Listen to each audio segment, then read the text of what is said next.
Modern humans were not supposed to survive. At one point in our history, our entire species may have been reduced to just a few thousand individuals. Not millions, not hundreds of thousands, a few thousand. If you were alive back then, the chances of your entire bloodline disappearing forever were almost certain.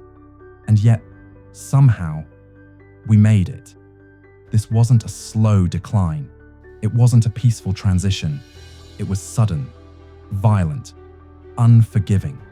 Something happened that pushed humans to the edge of extinction, and we still don't fully understand what it was.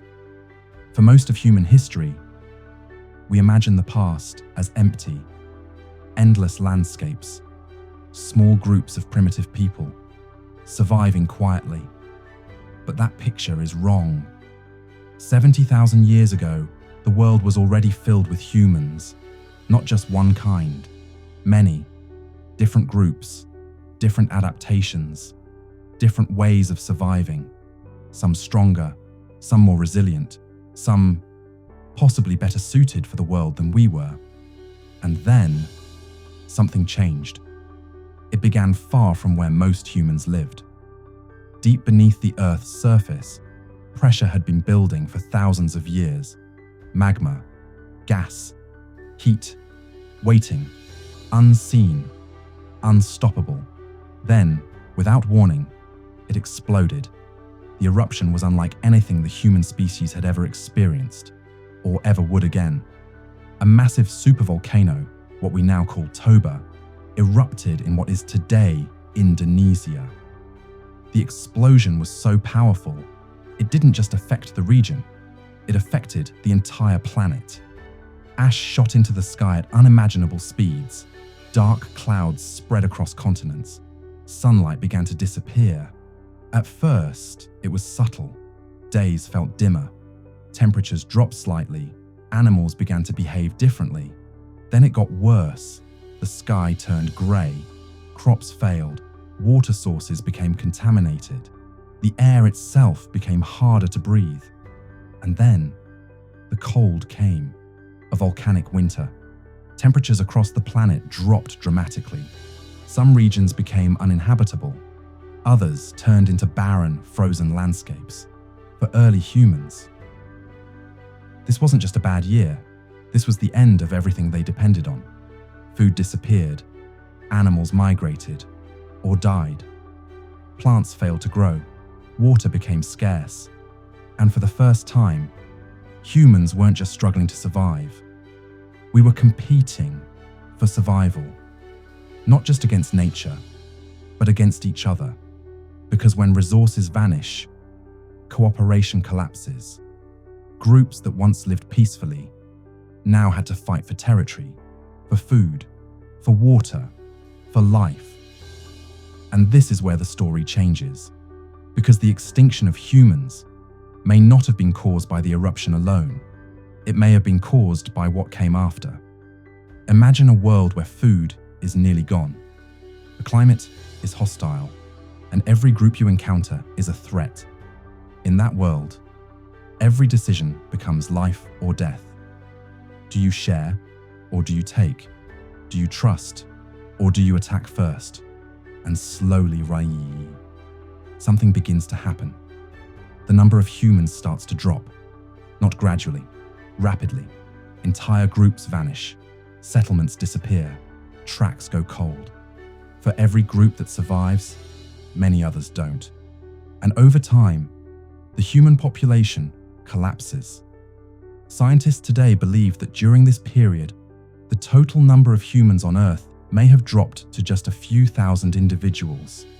That means almost everyone died. Not just strangers, families, children, entire bloodlines, erased forever. If you go back far enough, every human alive today comes from the survivors of this moment, which raises a question. Why them? Why did those few survive when so many others didn't? Were they stronger, smarter, more adaptable? Or were they simply lucky? Because survival at that scale is never guaranteed. And this is where the mystery deepens. Because the evidence doesn't tell a simple story. Yes, the eruption was catastrophic. Yes, the climate changed dramatically. But that alone may not explain everything. Early humans were not passive. They were intelligent, strategic, capable of cooperation and conflict. And in a world where survival was no longer possible for everyone, conflict becomes inevitable. Not organized war as we know it today, but something more primitive, more immediate, more personal. Small-scale violence, territory clashes, ambushes, defensive killings. Over time, these conflicts multiplied. Group against group, human against human, not out of hatred, but necessity. And when survival is at stake, morality changes. You don't think about the future. You don't think about fairness. You think about one thing: staying alive. This may have been the closest humanity ever came to destroying itself. Not through technology, not through weapons of mass destruction, but through desperation, through environmental collapse, resource scarcity, and human competition. A perfect storm, one that nearly erased us. And yet, it didn't. Some groups survived, small, scattered, barely holding on, but alive. And from those few survivors, every human alive today exists. Surviving the eruption was only the beginning, because what came next was worse. The world didn't recover. It stayed broken. Weeks passed, then months, then years, and nothing returned to normal. The sun remained weak.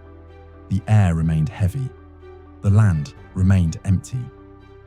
For early humans, this wasn't a disaster you escape. It was a new reality, and in that reality, every day became a test. Not of intelligence, not of strength, but of endurance. Imagine waking up in that world. You are cold, not slightly uncomfortable. Cold in a way that doesn't leave your body. Your hands are stiff. Your breath is visible. Your body is already burning energy, just to stay alive. And you haven't eaten. Not properly, not in days, because the animals are gone. The herds that once moved across the land have disappeared. Some migrated, others died, and the few that remain are harder to find, harder to catch, more desperate, just like you.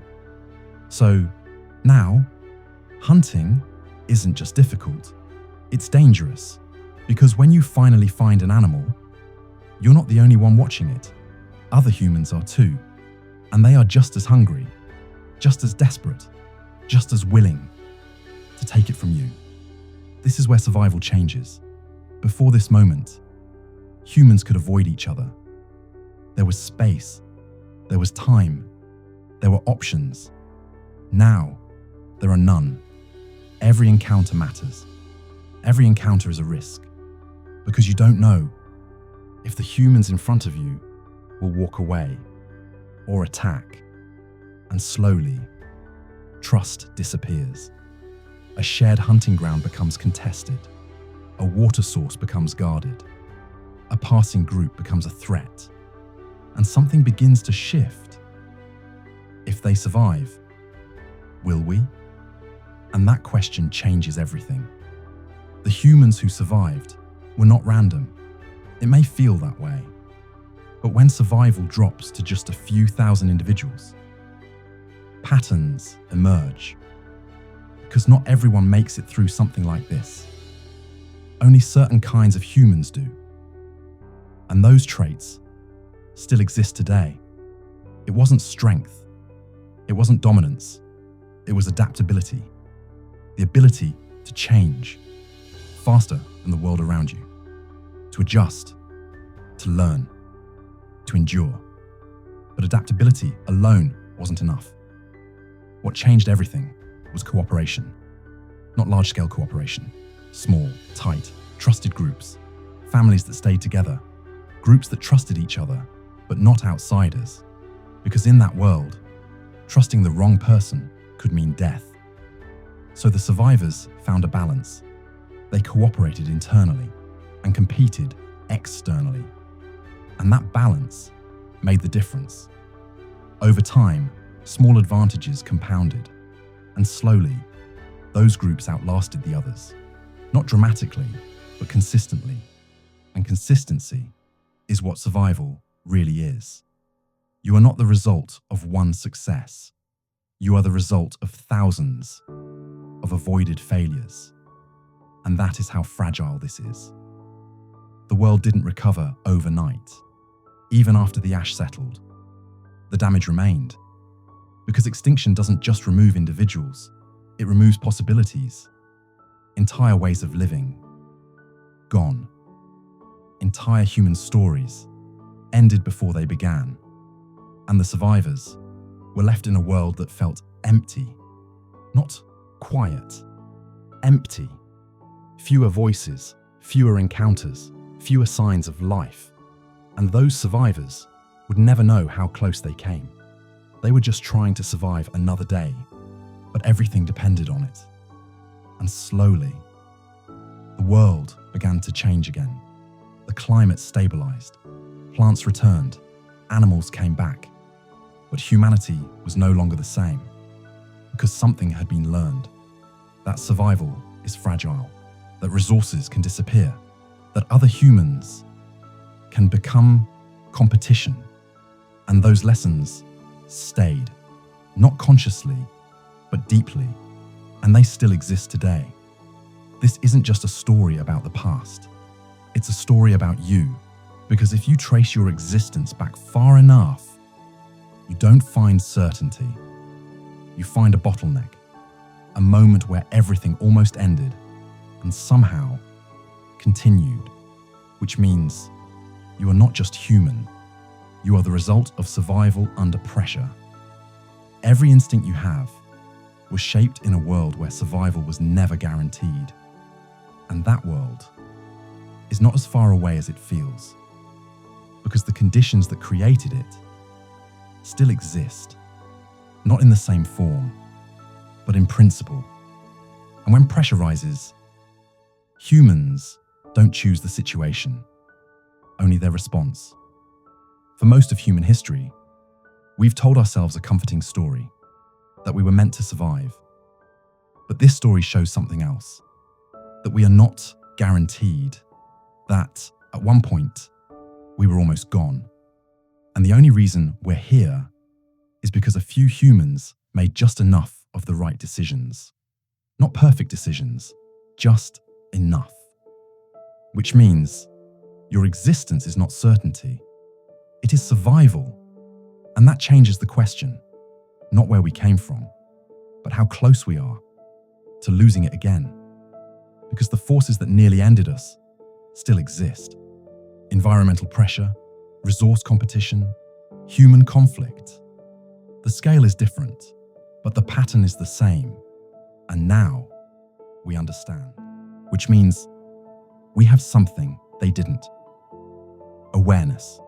And that gives us a choice, not over what happens, but over how we respond. So here's the question. If everything came down to survival again, what kind of human would you be? Take a moment and think about it.